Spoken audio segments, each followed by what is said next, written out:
Good morning. Let me just mention a couple of announcements to you before we get rolling this morning. Let's see here. What do we have? Oh, next Sunday. You picked a great Sunday to come this Sunday because it's going to be the reminder for next Sunday.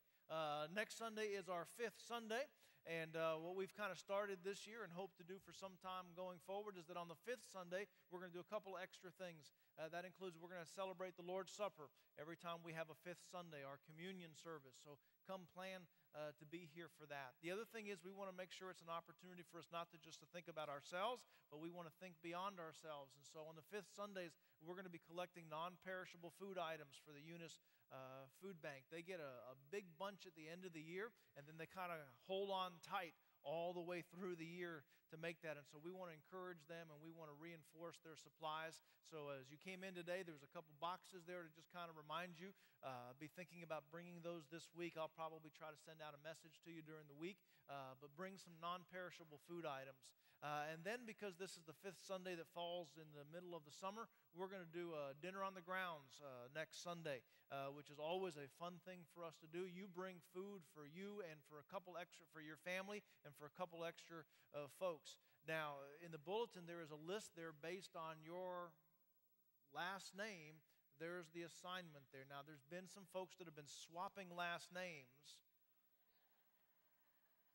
Okay, that's fine, but just make sure that we get everything covered that we need to. Now, it goes by your last name, not your maiden name. I mean, just it's going to be a great time. So just come, and it'll be a great Sunday as we share the Lord's Supper together, as we give to our community, and then as we have a meal together. It's going to be a great, great Sunday. So I hope that's on your calendar. I hope that you bring somebody with you. It's going to be a great Sunday next week. Also, you see on the back of the bulletin there, book sacks and blessings.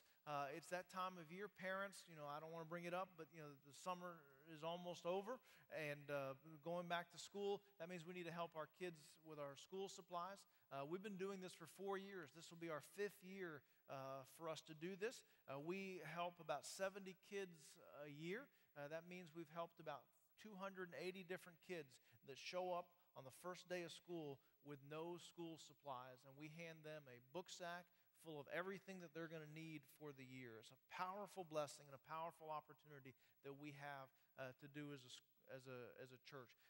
This cost us about $2,500, and so by the middle of July, we'd like to see an offering come in on Celebration Sunday, which I think is July the 13th, to cover that $2,500 for that event. So I hope that you put that on your calendar and help make that happen for us as well. You've seen in your bulletin the last couple of weeks that we are starting back Sunday evening services with a different study this evening, and I think Kathy's got us loaded up a preview of the study that begins tonight at 6 o'clock. So Kathy, roll that beautiful bean footage. Well, it's not.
right, that's 6 o'clock this evening right here in the sanctuary. I hope you'll come and be part of that. But right now, if you'll turn with me to Luke chapter 5, Luke chapter 5.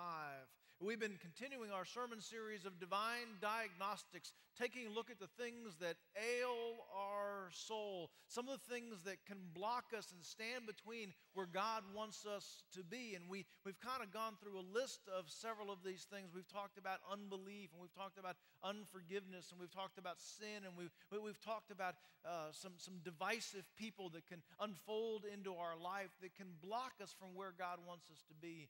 As I was thinking about these messages this week, one of the things that struck me is that this isn't just something that blocks me from moving forward in my spiritual life, but each one of these things that ail the soul, can also be things that steal the momentum and the growth that's happening in my life as well spiritually.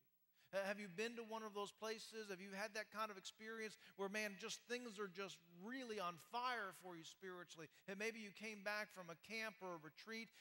Maybe you just had a profound time in God's Word, a great season in your life spiritually, and you're thinking, this is what it was always supposed to be. This is fantastic. And then all of a sudden you look back 6 weeks later and you're as dry as a bone, and you wonder what happened. I think sometimes Scripture tells us that there are these things in our life that not only block us from going forward, but sometimes can push us back downhill as well. So we talk about unbelief, we talk about unforgiveness, we talk about sins, we talk about difficult and divisive people. And this morning I want us to talk about one more issue. You'll see it in just a minute. But let's turn to Luke chapter 5. If you're using one of the pew Bibles, it's page 860. We're going to look at several passages here in the book of Luke. We could look at a bunch more, but we're just going to keep it to Luke for right now.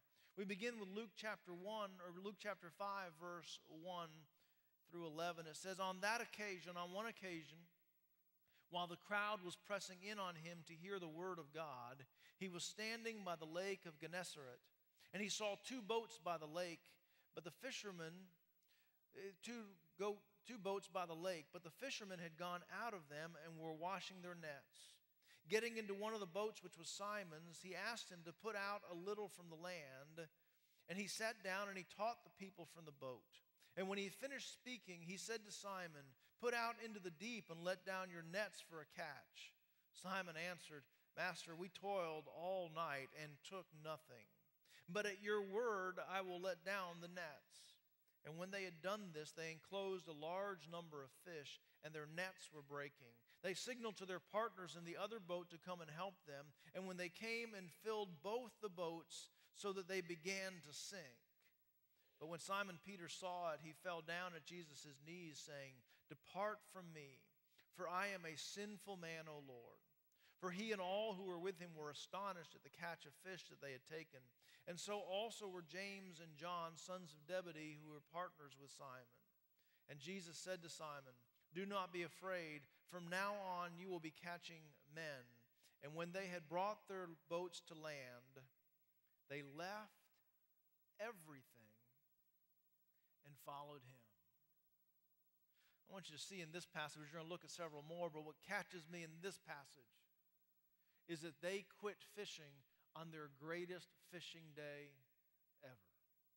It wasn't a day in which they said, you know what, I don't know whether fish are ever going to bite again. It seems as though the economic downturn has impacted the fishing industry of Galilee. Maybe we need to get out of this. But it was on their best day ever that they walked away and left it all behind. A little further in the chapter, we see Luke chapter 5, verses 27 and 28. He says, After this, he went out and saw a tax collector named Levi sitting at the tax booth. He said to him, Follow me. And leaving everything, he rose and followed him. Turn with me toward the end of the book of Luke to chapter 19. Luke chapter 19. We look at verses 1 through 10. It says, he entered Jericho and was passing through. And there was a man named Zacchaeus, and he was the chief tax collector and was rich.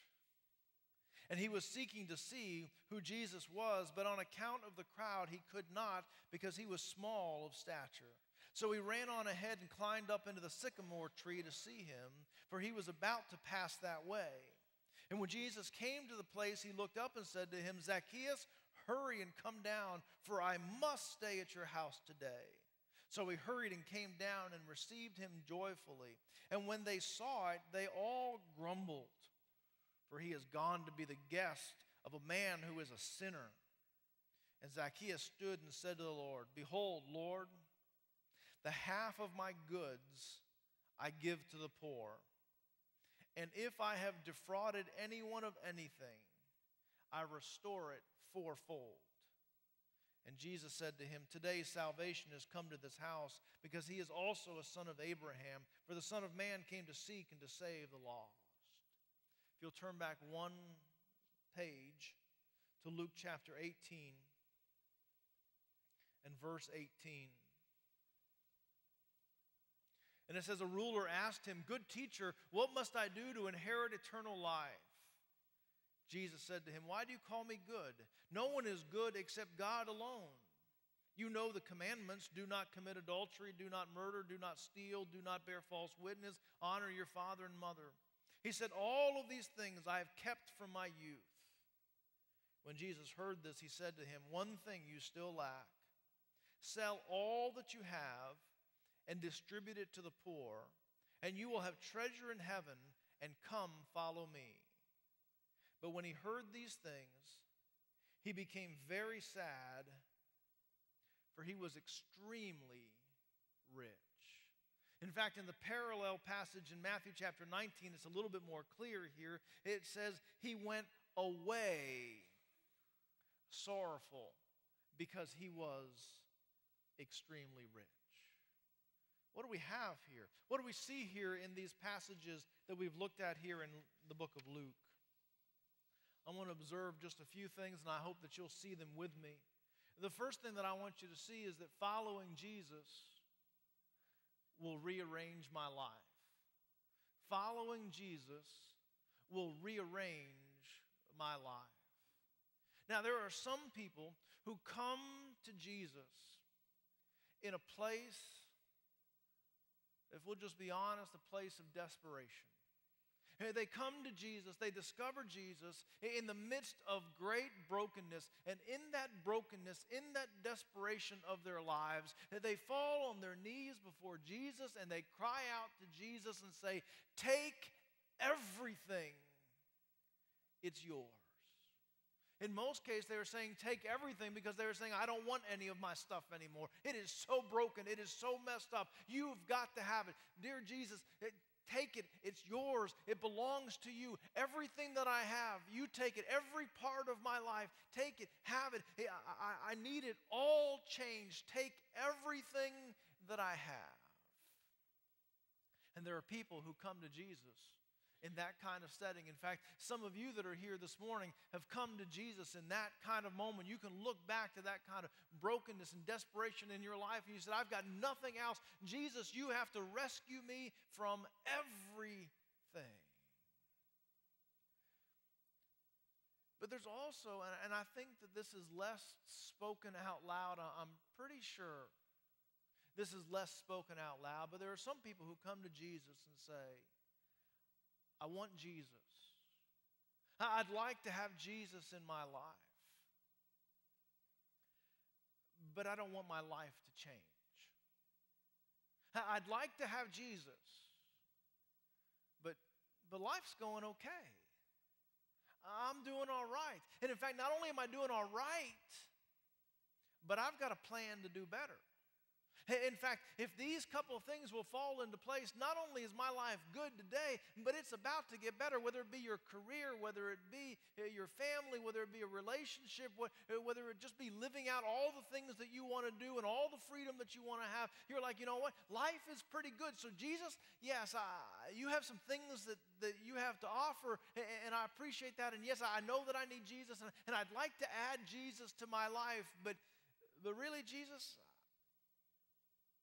life's pretty good, and I'd really prefer if I could have you, but not change or disrupt or rearrange any of my life. Now, I don't think a lot of people say those sentences out loud. But I think there's a lot of people who live those sentences out loud. Now, you may not be in that first category, and you may not be in that second category. You may just kind of fall down in the middle someplace that says, yeah, I'd really like Jesus, and you can have all of my life. Well, except for this part and this area. And, Jesus, you can have this a little bit later on. I'm not finished dealing with this. In fact, Jesus, you can have all of my life of the parts that I'm not using right now. But I want you to hear from these passages of Scripture. I want you to see in these themes that are pulled together that Jesus disrupts everything. He changes everything. We see in this passage that when Jesus calls these men who become his disciples, man, they leave it all behind. In fact, I've often wondered what their friends said about them. I often wondered what their neighbors and their family members said about them. I often wonder about the fact that Peter and James and John have got this great fishing business.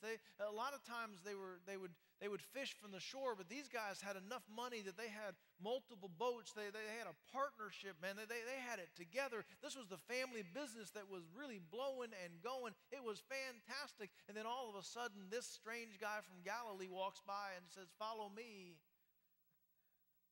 And they leave the keys to the boat. Do sailboats have keys? They leave the keys to the boat right there. And they just walk away. Levi, also known as Matthew. Now, he's a tax collector, not a popular position. But you have to understand that the reason you would do that position and be disliked by so many people is that it was quite a lucrative position. And sometimes you got to do what you got to do. You got to make ends meet, and you got to make ends fancy sometimes. And so Levi, who had made a decision that said, I'm going to leave behind a lot of stuff because I'm going to chase financial success. Jesus walks up to him and says, "Come follow me." And he gets up and he just walks out and follows Jesus. Zacchaeus, who was the chief tax collector. Now sometimes I wonder if Zacchaeus hadn't been hearing these stories about Matthew or Levi, but the chief tax collector said, I got to meet this Jesus. It says that he was the chief tax collector and he was very rich. He meets Jesus and he gives away half of everything that he has. And then he says, listen, if I've robbed anybody, everyone's like, yeah, if. I'll pay it back 4 times. What are their classmates were thinking? Their neighbors were thinking? Can you believe that guy just showed up and they all just left? They left all of that stuff behind? Well, who's got that tax booth now? Who's got that? They just picked up and left. And I'm pretty sure that everyone that knew them wondered, man, what has gone on in that person's life? You know what? When we become followers of Jesus, it should make people scratch their heads. When we become followers of Jesus, it should so disrupt, rearrange, reorchestrate our lives that the people who knew us back in the day, and when I mean back in the day, I mean last week, thinking, man, what is going on with them that they would make those kind of, they'd leave all that, they'd make all that kind of change. What is going on in their life? Because following Jesus rearranges my life. So this idea that said, I'd like to have Jesus, but I don't want my life disrupted, isn't really available. Peter and James and John couldn't say, hey, Jesus, how about next time you're in the area, we'll have lunch together, but we're going to keep on fishing. How about you put me on your newsletter list? You know, how about I put some Jesus bumper stickers on the boat? You know, will that, no. If you're going to be a follower of Jesus, it disrupts, rearranges everything we do and everything I am. I also want you to see in these passages that following Jesus will rearrange our stuff. Following Jesus will rearrange our stuff. You know, it's interesting in these 4 passages, only in one of them does Jesus directly talk to the guy about their stuff. He doesn't talk to Peter, James, and John about the family business. He doesn't even talk to Zacchaeus about the corruption. He doesn't talk to Levi about the money. Just the last guy, he says, listen, there's one thing in your life that you got to take care of. But what I want you to see is in all 4 of these cases, following Jesus immediately touched their stuff. Now here's our tendency. Remember when I said I'd like to have some of Jesus, but there's some parts of my life that I'd like to just kind of hold on to myself. And there's some parts of my life that I'd really prefer that Jesus didn't rearrange. The truth of the matter is that for many people, one of those places that they want to put that bubble around and say, Jesus, listen, you can take care of other stuff, but I'm going to put a bubble around my stuff. And in fact, we begin to talk about, well, you know, I don't trust the church. They're always just after my money, and the church is just obsessed with my money and all that stuff, when really the truth may be that it's not the church that's obsessed with the stuff. It may be me. It may be you that's obsessed with the stuff. But in every one of these cases, following Jesus immediately had an impact on their stuff. And in fact, Jesus kind of warned the disciples that, listen, if you're going to follow me, if you're going to be a follower of Jesus, then you have to understand it's going to rearrange your stuff. It's impossible for it not to touch your stuff. Your family business, your career, your fortune, all of that. In fact, in Luke chapter 9, and I'll just read it real quick, Luke chapter 9, verses 57 and 58, it says this: as they were going along down the road, someone said to him, I will follow you wherever you go. I mean, they were singing the song that we were singing earlier. I will follow wherever you go. You think Jesus would say, I'm going to write that down. That's fantastic. That's great. What's another person in the book? But Jesus said to him, foxes have holes, birds of the air have nests, but the Son of Man has nowhere to lay his head. Now, this does not mean that if you're going to be a follower of Jesus, you're going to be homeless. But Jesus says, listen, following me is going to rearrange your life. And following me is going to rearrange your stuff. Now, why would anybody follow Jesus then? Why would anyone say, I'm going to follow Jesus so that way I can be homeless? Well, why would anyone want, why follow? I thought about this week. There are some things that I realized. One of the things that I realized is that our stuff isn't as good as we think. Our stuff isn't nearly as good as we think. You ever heard of buyer's remorse? When you buy something, you know, maybe it's something really big and expensive, or maybe it's just something, you know, small. And you buy it, and you're like, oh, I got to have this. I really want this. I really need to have this. Oh, I've been wanting this for at least the last 30 seconds. I really, really want this. And then you get home, and you unpackage it, and you look at it, and like, how much did I pay for that? Maybe I should have shopped online a little longer. Maybe I should have compared some prices. But maybe, I don't know if I don't even have a place for that to go in my house. Maybe I shouldn't have bought that. See, sometimes we have buyer's remorse. But, you know, I don't think that's the only thing that we have. Sometimes we have buyer's boredom. We buy something because this is going to be fantastic. And then we own it. And then 3 weeks later, this thing that was going to transform our life and make every aspect of our life so much better is the most boring thing that we have. It's in the corner collecting dust.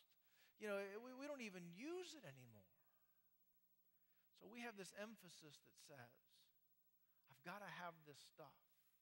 but the stuff isn't nearly as good as we think. And sometimes it leads to buyer's remorse and says, I didn't even need this. Other times it leads to buyer's boredom, where this thing that said, I've got to have this because it's going to change everything. It's going to make my life so much better. It's going to pay for itself. Within weeks, we're bored stiff with it, and we forget that we even own it. Then I'd also say that sometimes we have buyers, I made this one up, buyer's merry-go-round. I want to buy this because it's awesome. And then you see another one like, oh, this one's even better. I'm going to buy this one.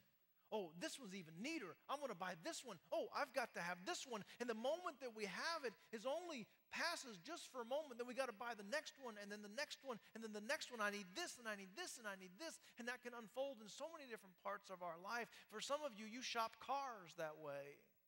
Some of you shop shoes that way. Some of you shop phones that way. Some of you, it's fashion. Some of you, it's furniture. Some of you, I have no idea. All of us have our own thing. You know, we can hold hands and you can look to the person to the right and the person to your left. All of us have got things that we are on a consumer merry-go-round where we just buy one and then the next one, then the next one. You know, it could be anything. But the point of that is, listen, what that stuff promised us, it didn't deliver. We regretted buying it. We got bored. We needed to replace it within 6 weeks because the next better one was out there. Our stuff doesn't deliver what it's been promising. It's not as good as we think. And we also discover that our stuff doesn't touch the parts of our life that we really need touched. You know how many things we've bought to try to deal with spiritual and emotional issues? You know how many purchases that we've made to try to fill an emotional or spiritual hole in our life? So I'll just buy this. The process of buying this will make me feel better. Or if I had this, I'll feel so much better about myself. Or the problem with that is that we are trying to fill invisible space with visible stuff. And God's word tells us so clearly and so profoundly, it is the invisible that life happens. It's in the things that you can't see that really makes the difference in our life. And so we keep chasing it with stuff to deal with the invisible places of our life when it's the invisible things that really reshape our life. I want you to take a quick inventory of your own life and just make a list of the major turning points in your life, for good or for negative. And tell me whether the thing that caused that shift in your life was a visible thing or an invisible thing. I would tell you that your life has been shaped by the invisible stuff. And yet we keep trying to fill those voids with stuff. I would also tell you the reason why you follow Jesus, even if it means it's going to rearrange my stuff, it's because Jesus is better. It's just pretty simple. Jesus is better than your stuff. You know, there's the old hymn, I'd rather have Jesus than silver or gold. You know, there's a lot of folks with silver and gold that are still searching. And we can live with dust and mold if we have Jesus. We should add that verse. That's a good one. Maybe not. Jesus is better than all of that stuff. And so on the one hand, it says to you, listen, if you have Jesus and you're going to follow Jesus, it's going to rearrange your life. Not only is it going to rearrange your life, it's going to rearrange your stuff. And you're like, whoa, I don't know. I like my stuff. I don't trust people that are telling me my stuff's got to be rearranged. I've worked hard to get my stuff. I like my stuff, and I've got a list of new stuff I hope to get soon. I hear that. But I want you to think about the fact that stuff isn't isn't delivering what it's promised. Your life is not turned on stuff. And we would stand in a worship service and raise our hand and say, I'd rather have Jesus than silver or gold. But sometimes we leave the building and we chase silver or gold and forget all about Jesus. Jesus says it's going to rearrange your stuff. It's going to rearrange your life. And that makes us nervous, but I'm telling you, Jesus is better than our stuff. The third thing, which is the whole point of the message, is where I'm getting to now, is that sometimes our stuff gets in the way. Our stuff gets in the way. Our stuff can get in the way when we talk about this divine diagnosis, the things that ail the soul, the things that block your spiritual growth, and I would say to you, the things that can pull you backwards, is that our stuff can get in the way. It is a massive distraction for our lives. I want you to see the last guy in Luke chapter 18. He says, I want to follow you, Jesus. I want to be one of your followers. In fact, I got life all lined up. In fact, all of the commandments, man, I've been nailing those since I was a kid. Now, there's a great deal of discussion about whether he really was nailing all of those since he's a kid. I didn't meet the guy, so I can't say. But Jesus says, that's fantastic. All you got to do is sell all your stuff, give it away to the poor, and we're rolling. And then it came down to a choice where Jesus really put it in front of him. Says, it's either me or your stuff. It's me or your stuff. And he goes away sad because he had a lot of stuff. He went away sad because he had a lot of stuff. Now, Jesus doesn't always make that decision for every single person. We don't, when we have folks down front here at the end of the day, we do not have a statement that says, listen, if you want to know Jesus, you got to sell all your stuff and give it away to the poor. And did I mention I was poor? No. We don't do that because Jesus doesn't always do that. But there is a hard question that's there. If you have to choose between your stuff and Jesus, which one are you going to choose? Which one are you choosing? And let me tell you, the tie, in baseball they say, the tie goes to the runner. If your stuff and Jesus are tied, the tie goes to your stuff. The tie goes to your stuff. See, our stuff can be so distracting. It is so loud that our stuff can cause us to misallocate our priorities. In fact, we're so busy chasing the ability to acquire more stuff. We're chasing the opportunity to use the stuff that we already have. We are so busy feeding and maintaining the stuff that we want and trying to figure out how we can pay for the stuff that we just bought, that it distracts us from Jesus. And it distracts us from the things of God. Just between you and God, in the last 6 months, has there been a time in which your stuff, your success,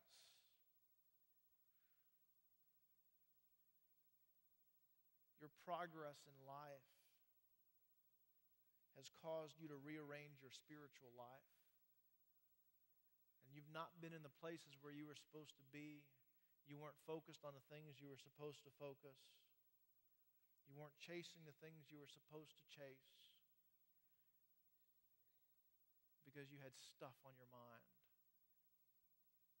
Your success had moved and created a wedge between where you were supposed to be spiritually. As your stuff stood in the way in the last 6 months. Our stuff not only causes us to mess up our priorities, our stuff can also magnify my self-centeredness. Have you found that to be true? You watch a commercial, you read an article, you see about a new thing. Say, ooh, ooh, ooh, I bet you my neighbor down the street would really like that. You know who would really like that? My cousin could really use it. No. Ooh, I want that. I need that. I want to have that. And listen, the entire advertising industry is banking on their ability to make you think about yourself more than anything else. And they are pounding that into our ears and into our mind. Just take care of you. You deserve this. This is about you. The whole point of Christianity is to think about others. Our stuff magnifies our self-centeredness. Our stuff also builds up our myth of self-sufficiency. This idea that says, I got this. I can take care of this. In fact, right after Jesus tells the rich man to sell all of his stuff and give it away to the poor, Jesus says to the disciples how difficult it is for a rich man to enter into the kingdom of heaven. And the disciples break out into a cold sweat because it was their understanding that the people who were rich were the people that God had blessed. And God had blessed those people with stuff because he was giving them the sign of approval. And if the rich people can't get into heaven, the disciples we got no shot. And it scared the daylights out of them. This isn't really about how much money is in your bank account. It's about what you're depending on. And sometimes our stuff makes us feel like, I got this, I can do this, I can hold this together. Just look at how much stuff I have. That's the reason why stuff can get in the way. It's not that stuff is wrong, but it calls on us so loudly. It rearranges our priorities. It magnifies my self-centeredness. It feeds this myth of self-sufficiency. And sometimes it just plain overloads my life. Just too much stuff. Too much stuff. Following Jesus is going to rearrange my life. Following Jesus is going to rearrange my stuff. And I need to be careful because my stuff can get in the way of my spiritual life and my spiritual growth. There was a guy named Dick Fosbury. When he was in high school, he wanted to do the high jump. And he lived in California and is a freshman and a sophomore. And he wanted to do the high jump. And I don't know what makes somebody say, I want to do the high jump. But Dick Fosbury decided he wanted to do the high jump. This was his thing. He didn't want to play football. He didn't want to play baseball. He wanted to do the high jump. And the problem was that in the state of California at that year, you couldn't compete in the competition if you couldn't clear 5 feet. Now, I think 5 feet's really easy if you're doing the limbo. But going over is more difficult. And he kept trying and trying and trying, and he could not get over the deal.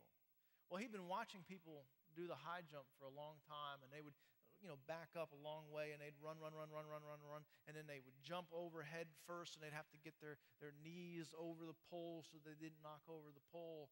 And then he just kept looking at it and saying, I don't know if that's, I don't know, I might try it a different way. And so someplace between his sophomore and junior year, Dick Fosbury said, I'm going to try this a different way. And he said, I'm going to go over backwards. And he would run kind of in a circular thing, and he'd throw his head and his shoulders over first and then kick his legs up. Nobody had ever seen anybody do like that before. His coaches kind of told him, you can do that in practice if you want, but when it comes time for a meet, you got to do it the real way. Well, his coaches quit saying that when he broke the state high school record for a high jump. I said, okay, you can do that.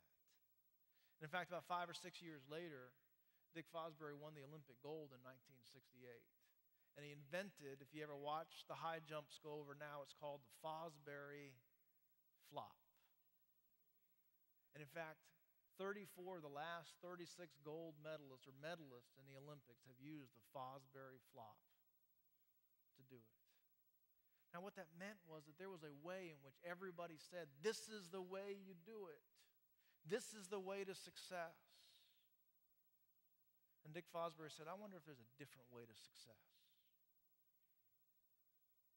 And he took the courage to try a completely different path than what everybody else was doing. And he discovered that's where success was. I want to say that there's a financial Fosbury flop that you can take. And that is, stop chasing the stuff. Stop making the stuff the most important thing in our lives. Stop rearranging ourselves based on our ability to acquire more and more stuff and then pay for more and more stuff. Because sometimes following Jesus means rearranging our stuff. And be careful, because our stuff gets in the way. It may be time to do something completely different than what your neighbors, different than what your family's doing, different than what you ever heard before. And say, you know what, stuff doesn't matter nearly as much. Let me give you just a couple challenges for this week. A couple things. I would challenge you in this week to find something not to buy this week. Something that on any other day you would buy. It is something that is already in your basket. And say, you know what, I don't need this. Now, I wasn't even doing this for the sermon yesterday, but Ashley and I were at Walmart yesterday, and I walked by something. I said, I need one of those. I have 3 of them. I need a 4th. So I put it in my basket. And the more I drove around there, I said, I have 3 of those. Why do I need a 4th? And so I just shoved it someplace. I probably should have found the right place to put it, but I took it out of my basket and shoved it someplace. I don't need this. Well, would you come to a place in this week when you are about to buy something, because that's your pattern, that's your routine, that's your practice, and say, no, I'm not going to buy this week? Would you find something this week that you need to get rid of? Something that it's just stuff. It's clutter. It's extra. You don't need this. And find some way in which you can get rid of that and do good with that and say, I don't need all of the stuff that I already own. Let me encourage you to, in this week, take some money that you would have spent on yourself and invest it in somebody else. Find some, I don't care how you do it. If you and your family were going to go out to eat this week, get a gift card and give it to somebody else this week. If you were going to buy coffee for somebody else. Find a way to invest in someone else this week instead of yourself. And then I would find a way this week to put aside something of your stuff, because you need to do something that'll feed your spiritual life instead. See, I think our stuff has been making us put aside our spiritual life. I would say in this week, put your hands on your stuff and realize, you know what? I'm going to put my stuff down and I'm going to go spend some time in the Word. I'm going to put my stuff down and I'm going to pray. I'm going to put my stuff down and I'm going to call somebody and see if I can't care for them in some way. So 4 different things. Don't buy something this week. Take it out of your cart.